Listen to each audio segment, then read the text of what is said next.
Norrlenska nautakjötið. Uppskrift af góðu kvöldi.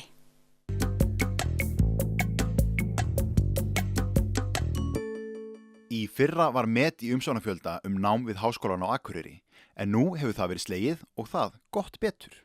Háskólinn á Akureyri hefur núna á síðustu 5 árum, síðustu 4 árum, síðan 2014, séð fram á aukningu í umsóknum á hverju ári.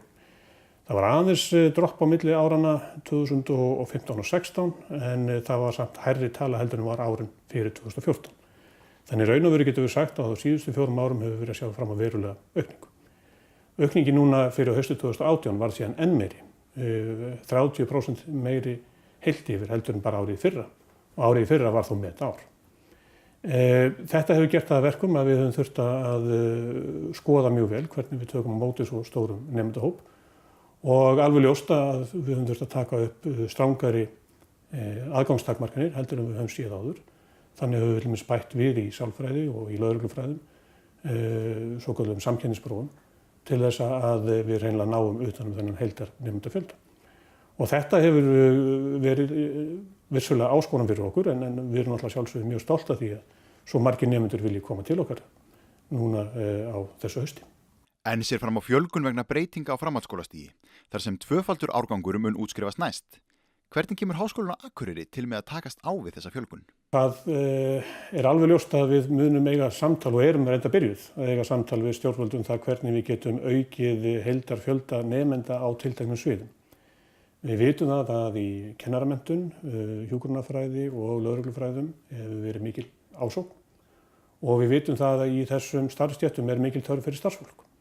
Þannig að það alveg ljóst að við getum í samtali við ráðuneytið búið til áætlun til nokkurra ára. Þannig að unnt sé að koma á móts við þessa miklu þörf í samfélaginu án þess að við setjum allt á hliðina í skólastarfinu. Þannig að það samstarf og það samtal við ráðuneytin, því þetta eru fleiri en eitt ráðuneyti, byrjað. Og ég gerir ráð fyrir því að við munum geta tekið á móti fleirum á næstu missurum núna 2019, 2020 og 2021. Það breytir því ekki að við verðum að geta tekið á móti hverjum einu nemendahópi með þeim gæðum sem við viljum. Og þar af leiðandi alveg ljóst að það ekki verið að tala aukningu upp á 20%. Við erum að tala aukningu upp á kannski úr 40 nemum í lögreglufræðum í 50. En hvað gerðist? Hvað getur mögulega útskýrt svo mikla aukningu í umsóknum við Háskólann á Akureyri eins og ræðir? Við teljum að það séu 3 þættir en höfum í sjálfu sér ekki fengið formlega staðfestingu á því. Í fyrsta lagi það bara hreinlega orðspor. Það alveg ljóst að nemendur hafa verið mjög ánægðir með námi hjá okkur og besta markaðssetningin eru ánægðir nemendur sem dreifa því til annar aðila að þau hafi verið ánægð og þar af leiðandi þýðir það að við fáum fleiri nemendur. Í öðru lagi teljum við að námsformið hafi hentað nemendum afskaplega vel. Sveigjanlegt námsform eins og ég talaði áður þýðir í raun og veru ekkert annað en það að þú sem einstaklingur nálgast námið hjá okkur á þeim forsendum þinnar eigin búsetu. Þú þarft ekki að flytjast búferlum til þess að stunda nám hjá okkur.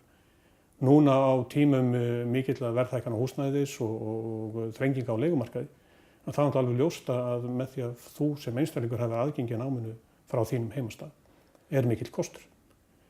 Nú síðan í þriðja lagi að þá lít ég þannig á að það sé einfallega meira spennandi að taka þátt í þessu háskólastarfi sem við bjóðum upp á í dag í þeim hraða heimi breytinga sem við vitum að framundan. Og hafi verið tekið þátt í þínu námi í gegnum stafræna miðlun, þá ertu einfallega betur undir það búin að taka þátt í nýjum vinnumarkaði. Það sem að stafræn miðlun og fjarsamskipti skipta verulega miklu máli. Umsóknum háskólanám fjölgaði almennt á landinu milli ára. Sem dæmi var fjölgunin 12% í Háskóla Íslands og 11% í Háskóla Reykjavíkur.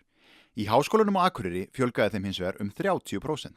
Því rétt að spyrja sig hvort gildi háskólastofnunar á landsbyggðunum sé ekki fyrir löngu farið að sanna sig. Þetta var vissulega heillavænlegt skref fyrir landsbyggðunar allar, en inn í landsbyggðuna öllum teljum við höfuðborgarsvæðið.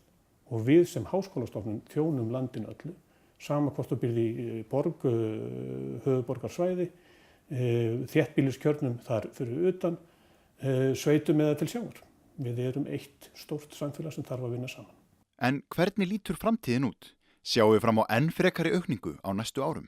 Ég held að við sem, kannski stjórnvöld og við sem þjóð, þurfum að fara að spyrja okkur þeirra spurningar hvernig ætlum við að bregðast við þessum miklu breytingum sem eru framundan í heiminum öllum og á Íslandi. Og margir hafa tengt við 4. iðnbyltinguna eða 4. tæknibyltinguna eftir hvernig fólk hefur viljað nálgast að viðfangsefni. Ég sé sem sagt fyrir mér að við verðum að hætta að hugsa það hvort það sé einhver aukning í háskólunum sem slíkum eða hvort að það sé aukin fjöldi nemenda og sem þurfa að takast á við. Við þurfum bara átt okkur á því hvernig ætlum við að mennta vinnuaflið á hverjum einum tíma og hvernig ætlum við að endurmennta það. Vegna þess að menntunin sem fólk fær í dag mun í raun og veru forsendur þegar menntunin mun breyta svo hratt að endurmenntun verður lykillinn að samfélagi sem getur tekist á við þessar miklu breytingar. Ég hef stundum notað aftur dæmi sjálf á mig þegar fólk er svona að átta sig hvað þýða þessar breytingar. Þegar ég var unglingur þá tók ég þátt í vinnu á sumrinni í frystihúsi. Hefðbundið starf sem að hverjum og einum ungum aðila var hollt að sjá og taka þátt í. Svo labba ég inn í nútíma frystihús í dag. Öll störfin nema eitt hafa í dag verið vélvædd. Þannig að það sýnir okkur bara á ekki lengri tíma en 25 árum hversu mikil breyting getur orðið í framleiðslunni. Hvað mun gerast þegar bílar verða sjálfkeyrandi? Verður minni þörf fyrir bifreiðarstjóra? Hvað mun gerast þegar að greiningar vinna gervigreindarinnar er orðin það mikil að það er ekki sama þörf fyrir sérfræðinga til þess að rýna í greiningavinnuna? Munu þessi sérfræðingar þá vinna betur úr gervigreindargreiningum og geta tekið betur ákvörðun og vinna betur með sínum skjólstæðingum, saman hvort það eru læknar eða lögfræðingar, hagfræðingar eða viðskiptafræðingar. Þetta eru svo stóra spurningar að í dag hefur engin svör við þeim.